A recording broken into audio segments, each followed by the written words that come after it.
What is up, good people? Jungle Inc. here. Hope you're doing well. Seems to be the same two things on everyone's mind this weekend here. First is the cryptocurrency market in distress. We see prices dropping across the board.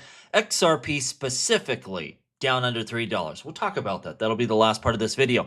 But we also have David Schwartz making some comments, leading people to wonder, are they going to redesign the XRP Ledger from the ground up? Got a lot of people worried.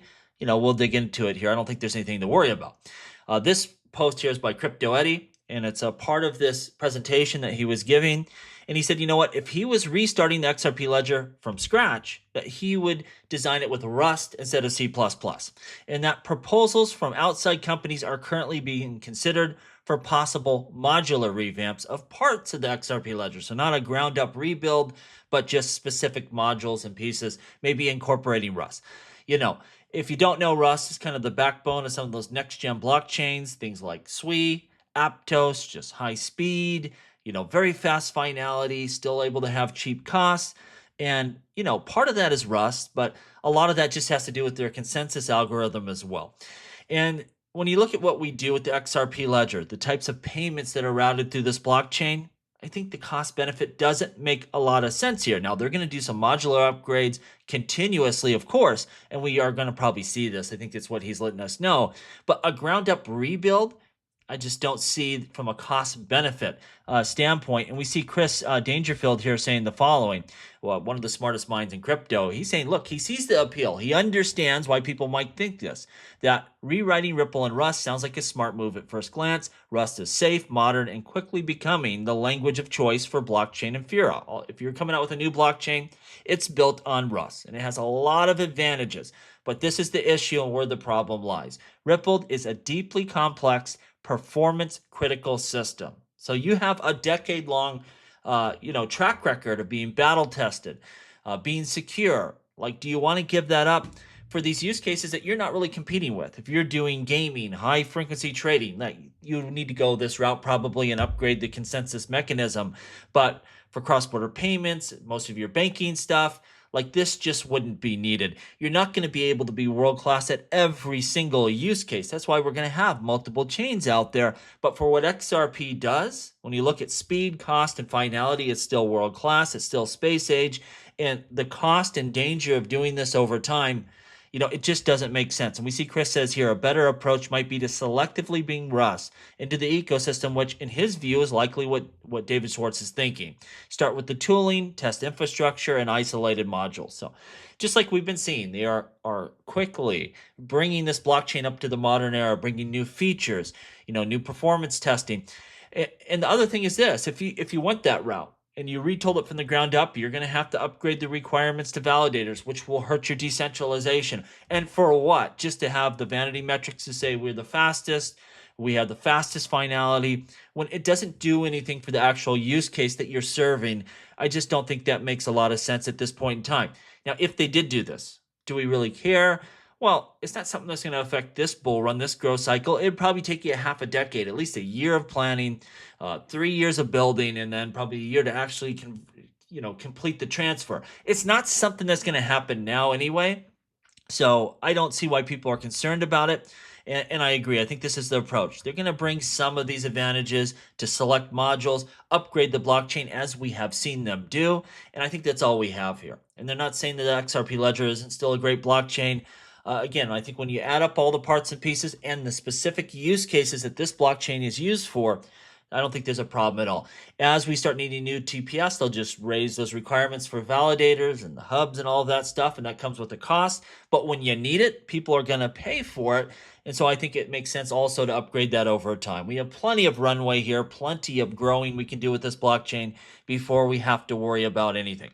Always remember, this is software. Might they at some point in time do a ground up rebuild? Of course, that's fine. They can do it when it makes sense. I just don't think now is the time. Onboard people to solve real world problems. That's what we need to focus on now, not being the latest and greatest architecture, because that doesn't last long. It only lasts so long, and next there will be some new blockchain that uses some other architecture that's faster, cheaper, whatever. You're always going to have that, right? It's about scaling and onboarding people and that network effect over time, that you can come out with the fastest blockchain anyone's seen, but you can't compete because you don't have the liquidity and you don't have, what it takes to do transactions in the real world. That's why you see even Ripple, they're doing some stuff over on Ethereum because it has better liquidity. See, I lost my camera here, but that's okay. Let's finish out this video. Now, let's talk about this. This has got a lot of people concerned. Let's fix this. Let's fix this up here a little bit so you can see the market. I'm sure you've been looking at it. It ain't been great, right? But Bitcoin, it's down to 112,000. Ethereum 3,400. That's depressing. XRP $2.79. We have really three things going on right now. The Fed Reserve. If you heard Jerome Powell, you could tell he's irritated, and I think he's letting this battle with the president bleed into his job. The answers he gave, and so that caused some distress on financial markets. They didn't like what they heard. It almost sounded like he's considering raising rates. Then you had a follow-up where they redid the jobs numbers, where 250,000 jobs disappeared. Supposedly we're adding all these jobs, and then, oh, whoops, that was a fake report. What do you know? We're not adding all of these jobs. That sent everyone in turmoil. And then you had some geopolitical issues too with some submarines, whatever. This is what I would say.